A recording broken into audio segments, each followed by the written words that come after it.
ये भी डायबिटीज़ है, ये भी डायबिटीज़ है और ये भी डायबिटीज़ है। और अगर आपका बेली फैट है तो ये भी डायबिटीज़ है। ये सारे साइन आपके डायबिटीज़ और प्री डायबिटीज़ के हैं। इनको इग्नोर ना करें। और अगर आपने इन साइंस को इग्नोर किया तो आने वाले सालों में आप पक्का डायबिटिक बन जाएंगे। और क्या आपको पता है, इंडिया को अब ऑफिशियली कैपिटल ऑफ डायबिटीज कहा जाता है। ऐसा क्यों? क्योंकि हर चौथा बंदा अब डायबिटिक या प्री डायबिटिक की चपेट में आ गया है। और मुझ में भी डायबिटीज के सिम्टम्स आ रहे थे। वो बातें जो मुझे किसी ने नहीं बताई, आज मैं इस वीडियो में आपको बताने वाली हूँ। हमारी बॉडी में ये दो बहुत इंपॉर्टेंट चीजें होती हैं, एक है इंसुलिन, दूसरा है ग्लूकोज। पर प्रॉब्लम कहाँ से शुरू होती है? जब हम अपनी बॉडी में कार्बोहाइड्रेट लोडेड या शुगर लोडेड फूड्स देने लग जाते हैं हर 2-3 घंटे में। जब हम सुबह उठते हैं तो हम अपने फास्ट को कैसे तोड़ते हैं? पोहा खाते हैं या पराठा खाते हैं या फिर ब्रेड खाते हैं या फिर चाय पीते हैं। ऐसे खाना खाने से हमारी जो इंसुलिन है वो हाई होती है। इस वजह से हमारी बॉडी की इंसुलिन हमेशा हाई रहती है और हम इंसुलिन रेजिस्टेंट बन जाते हैं। खाने के बाद ग्लूकोज तो नीचे आ जाता है, लेकिन इंसुलिन इज़ अ हार्मोन और ये अभी भी एलिवेटेड रहता है। और ये सारे साइन है इंसुलिन रेजिस्टेंस के।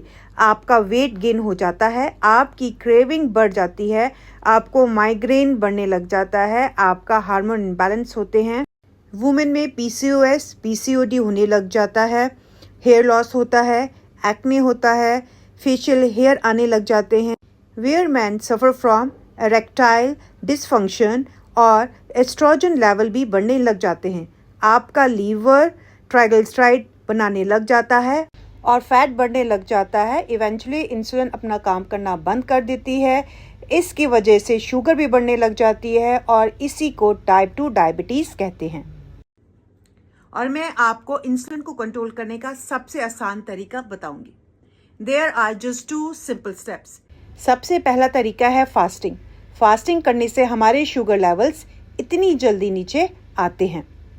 और दूसरा तरीका है होल फ्रूट्स एंड जूस। अब ये देखिए, होल फ्रूट की जो शुगर स्पाइक है वो जूस से कितनी ज़्यादा कम है।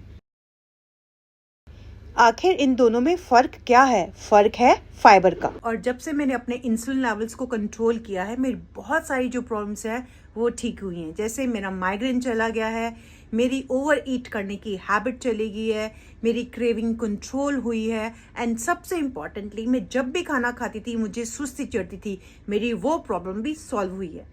तो अब आपको क्या करना है? आपको ये 2 सिंपल स्टेप्स को स्टार्ट करना है और अपने आप को हेल्दी करना है।